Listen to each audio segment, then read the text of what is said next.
Here are today's headlines. PHIVOX warns of more eruptions and other activity from Mayon volcano. The Philippine economy posts an overall growth of 6.7% in 2017. The latest SWS survey shows that more Filipinos say they are not poor anymore. The Department of Agriculture launches markets inside army camps to keep soldiers safe. Good day, I'm Pia Rosas Morato. Welcome to the PNA Newsroom.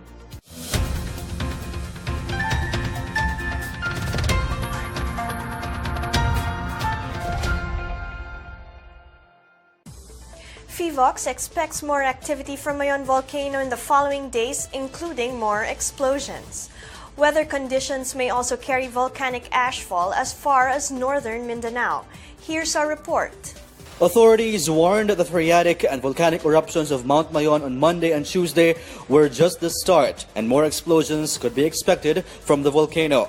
Dr. Eduardo Laguerta of the Philippine Institute of Volcanology and Seismology, or PHIVOX, said the possibility of raising alert level 5 will depend on the duration of the sustained hazardous explosive eruption. On Monday, a dense 5-kilometer tall eruption column was generated by a short-lived phreatomagmatic eruption of Mayon volcano that lasted 8 minutes. The event generated pyroclastic density, currents, blowing of volcanic ash, lava flow, and fountaining, explosion-type earthquakes, and rockfall.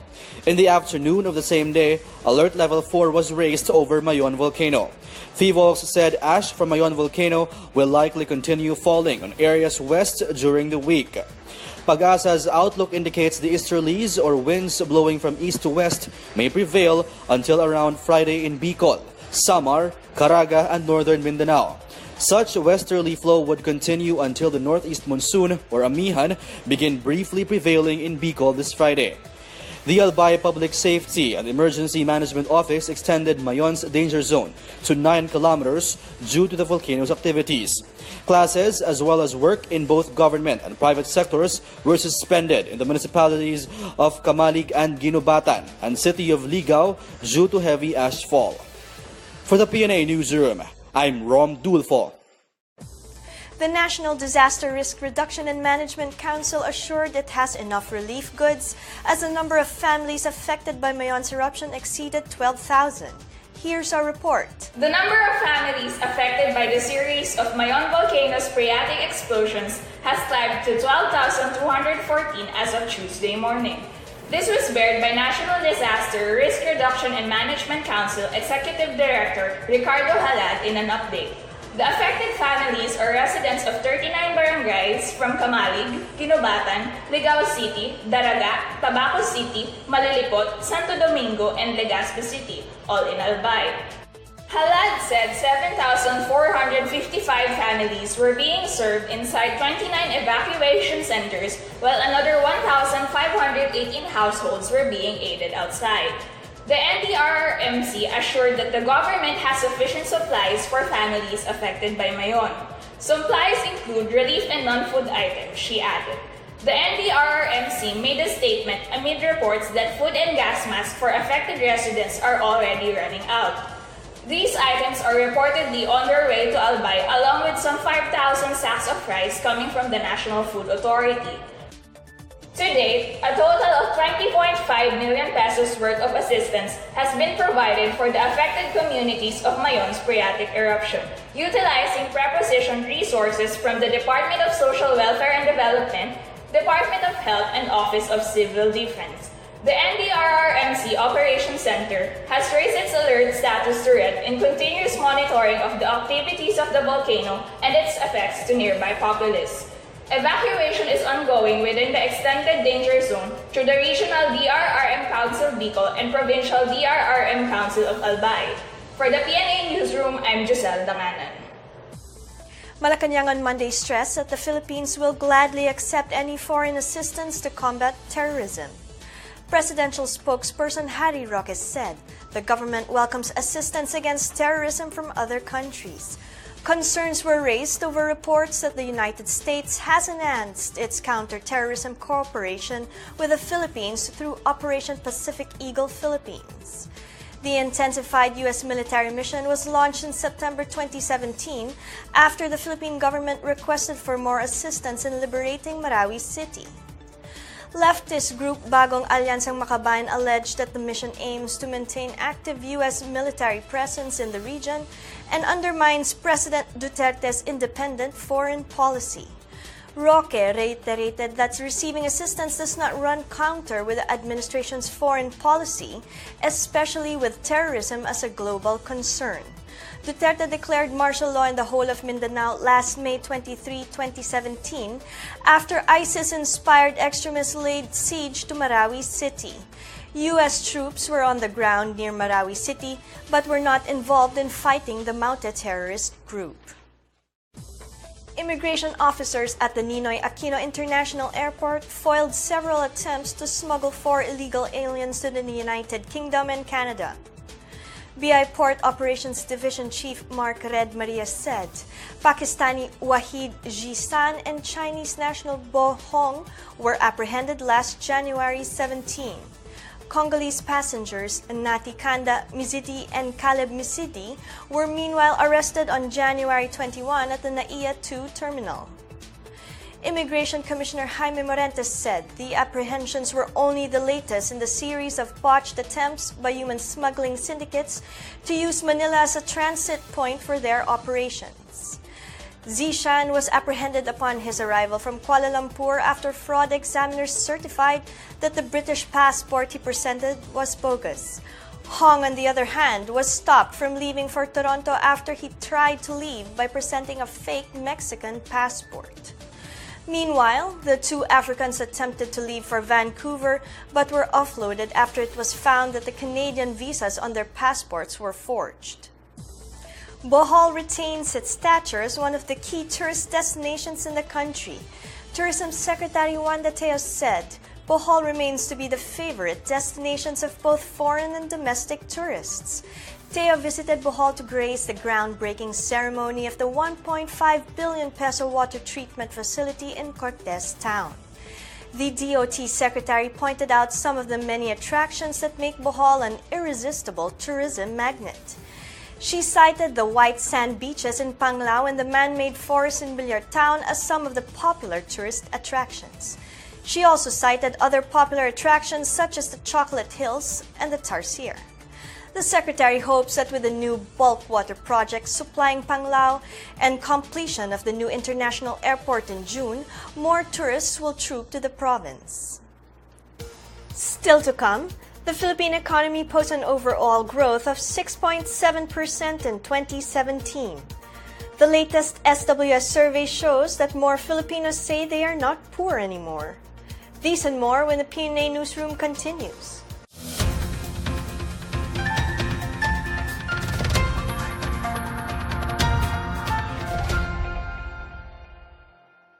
The Barangay Information Office empowers the people, empowers the government, and may it continue to serve this mission, and may other barangays follow the model you have set here in Muntinlupa.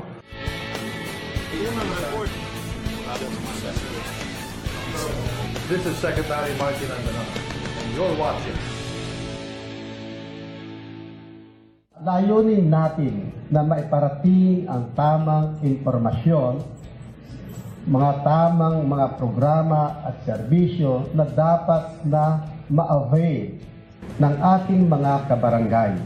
Ito po ay binuo natin upang magdugtong ng kaalaman sa bawat isa nating barangay at mamamayan sa Muntinlupa.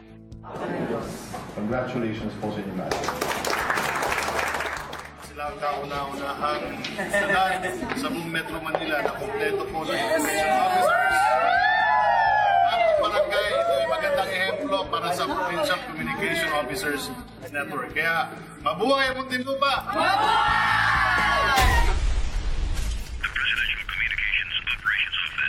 Ito ang gusto ko, total pera naman ng tao, to observe editorial independence through innovative programs and intelligence treatment, analysis of reports, as well as the development of national and international significance. From February 19 to 21, 2018, The Presidential Communications Operations Office will launch the National Information Convention to strengthen partnership between the private and public sector, encourage communicators to influence for the common good, and to organize a movement to motivate society towards nation building. With over 1,500 communication practitioners participating in 3 days of intense communication courses.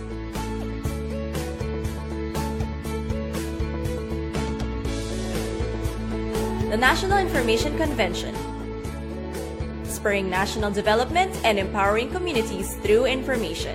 February 19 to 21, 2018 at the SMX Convention Center, SM Lanang, Davao City.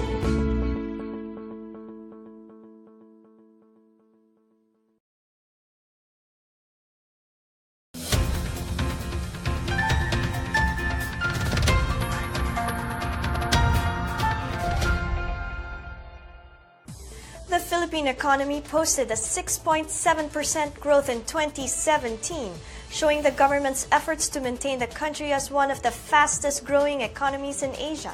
Here's our report.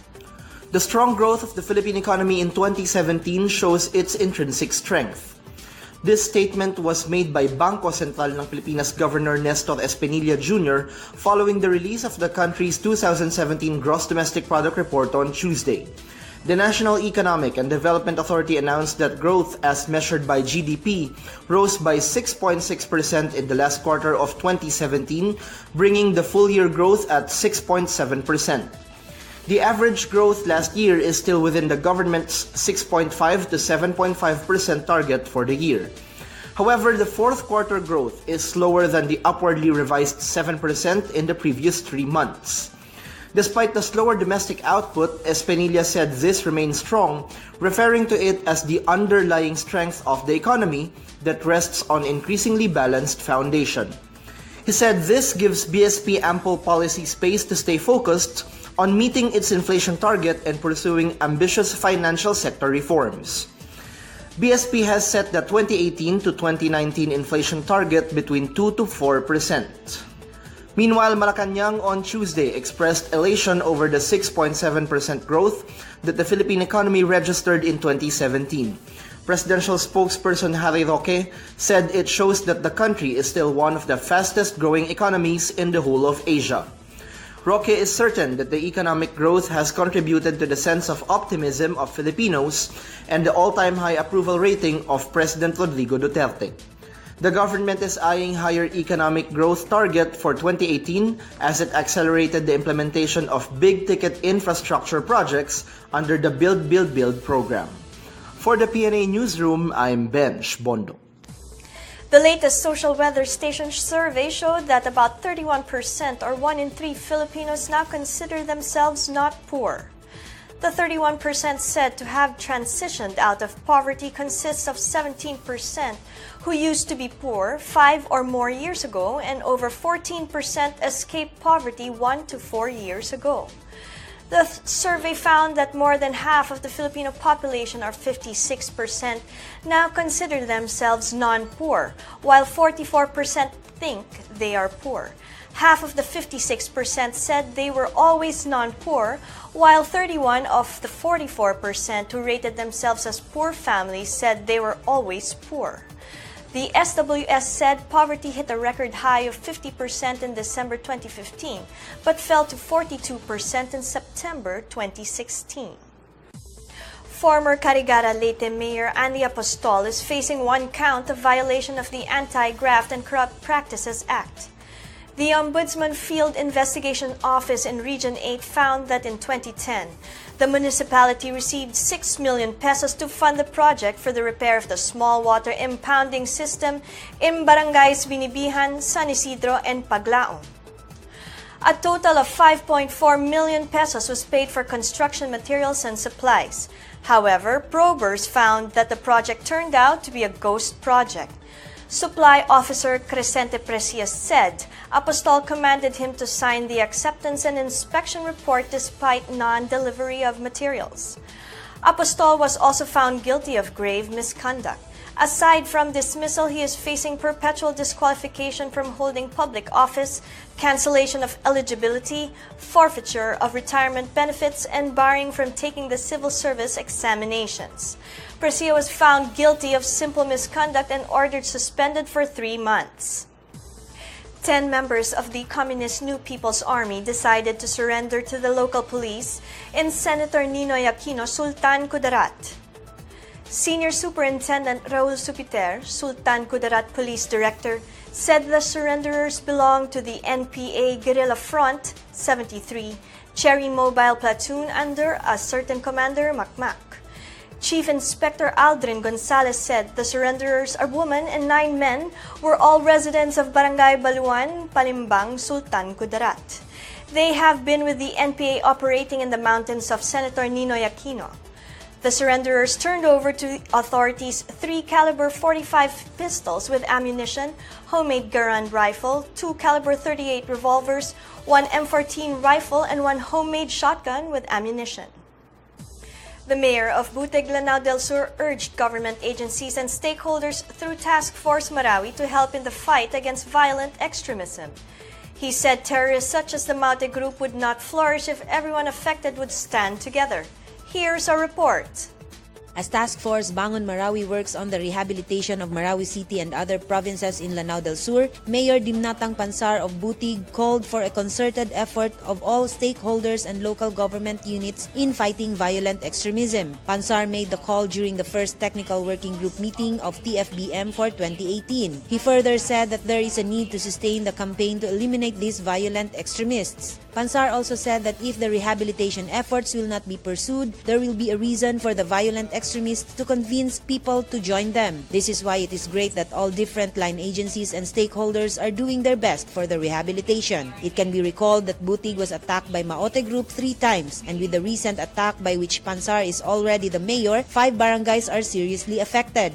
Pansar said that one of the reasons why the Maute Group did not succeed in conquering their town was because of their determination and bravery to fight these extremists. The government of Butig believes that utilizing the expertise of Muslim religious scholars in explaining to the residents the true teaching of Islam is an effective tool to stop the recruitment of the violent extremists. Pansar shared that giving support to the students of Madaris and improving the economic standard of its people, especially in rural areas, are also part of their campaign in combating violent extremism. For PNA Newsroom, Sweet Lukman, Philippine Information Agency. Up next, Calvin Abueva and Raymond Almazan are removed from the Gilas Pilipinas pool for lack of interest. The Department of Agriculture launches markets inside army camps to keep soldiers safe. These and more when the PNA Newsroom returns.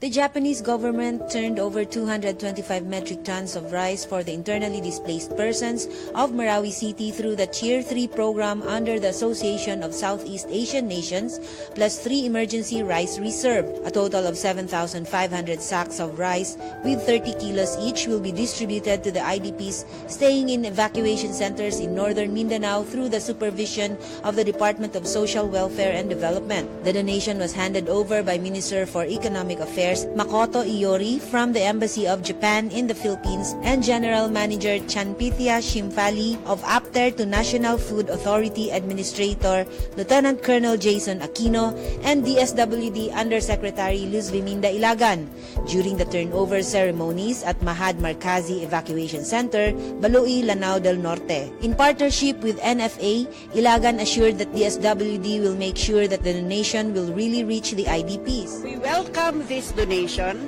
and the DSWD in partnership with the National Food Authority will see to it that the donation will really reach our displaced individuals. Representing Marawi City Mayor Mahul Gandamra, Sultan Kamid Gandamra gave the message of thanks. Rest assured that this occasion will forever be in their hearts and memories of their people, he said. The local government of Baloi, which has been hosting about 9,000 displaced families of Marawi, also presented a token of appreciation and recognition for the support of Japan and APTER. Salima Salik, among of the beneficiaries, also expressed her gratitude for the continued continuous assistance given to them. To recall, the Japanese Prime Minister Shinzo Abe made a commitment about this donation during the ASEAN Plus 3 Summit held last November 14, 2017. This initiative is also part of the efforts of President Rodrigo Roa Duterte in his intensive efforts to create a solid and strategic partnership with Japan.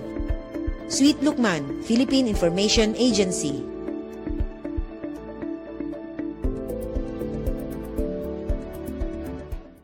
Ito ang gusto ko. Total pera naman ng tao. To observe editorial independence through innovative programs and intelligence treatment, analysis of reports, as well as the development of national and international significance. From February 19 to 21, 2018, the Presidential Communications Operations Office will launch the National Information Convention to strengthen partnership between the private and public sector, encourage communicators to influence for the common good, and to organize a movement to motivate society towards nation building.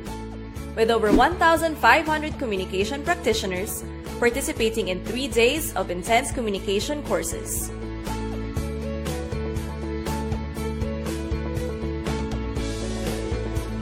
The National Information Convention, spurring national development and empowering communities through information. February 19 to 21, 2018 at the SMX Convention Center, SM Lanang, Davao City.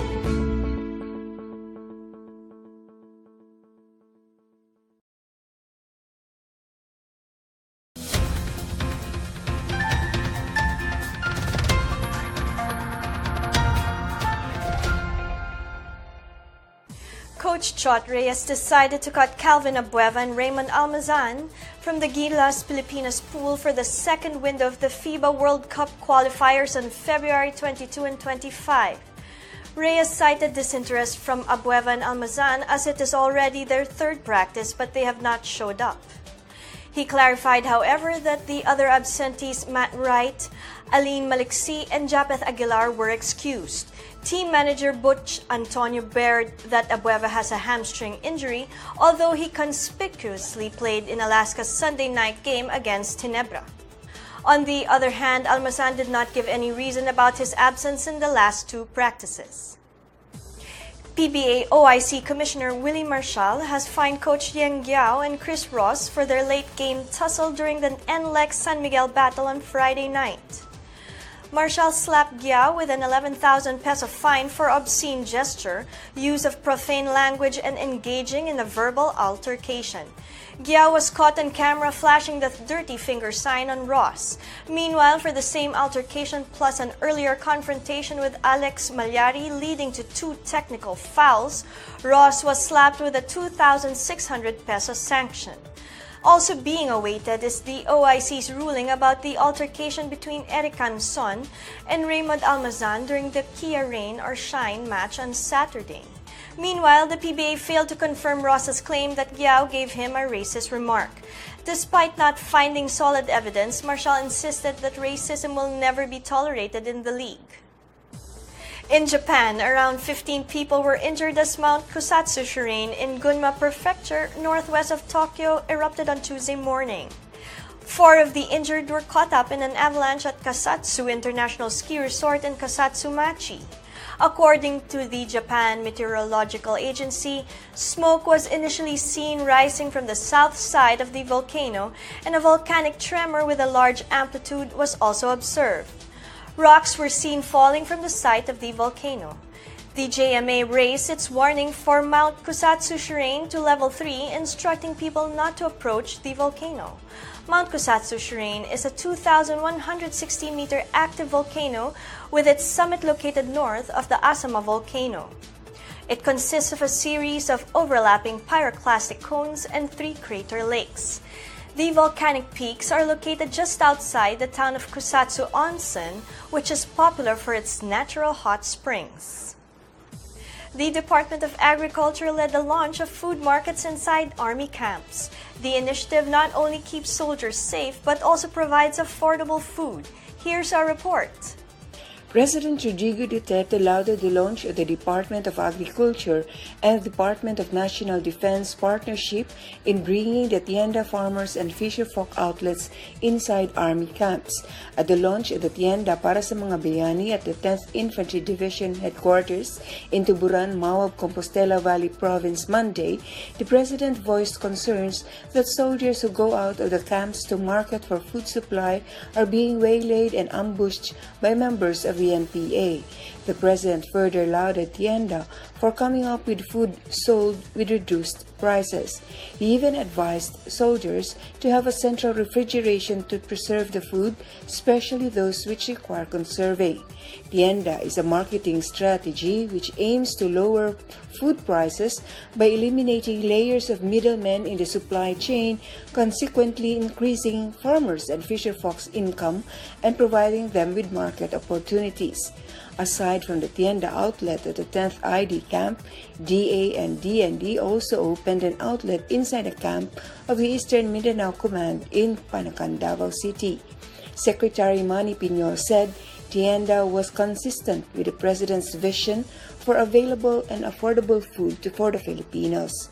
He said consumers would also benefit from cheaper agri-fishery produce at farm gate prices because these no longer pass through marketing layers and middlemen. Piñol said tienda would also prove to the people that tax reform for acceleration and inclusion or TRAIN had no effect on food prices because the prices of food products are low. For the PNA Newsroom, I'm Lilian Melihor. Let's now check out the weather forecast for Metro Manila and the rest of the country.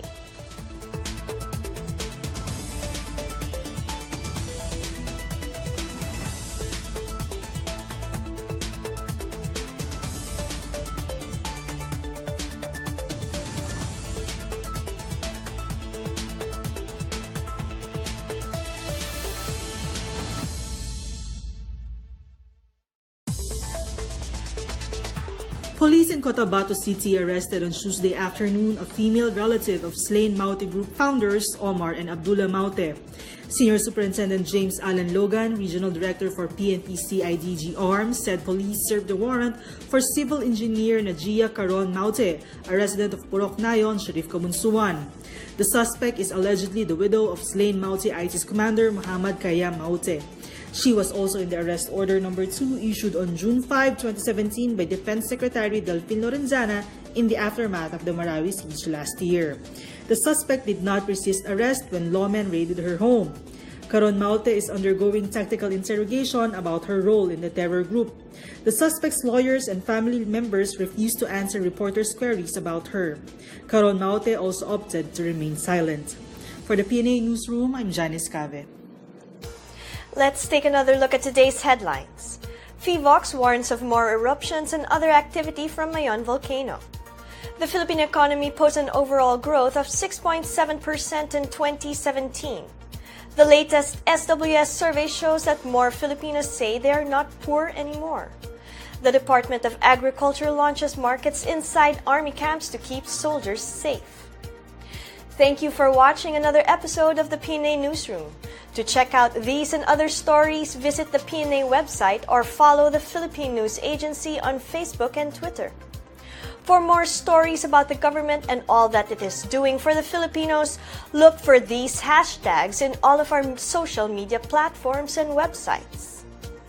And that's your daily dose of the hottest news and the latest information that you need to know from the PNA Newsroom. I'm Pia Rosas Morato. Good day.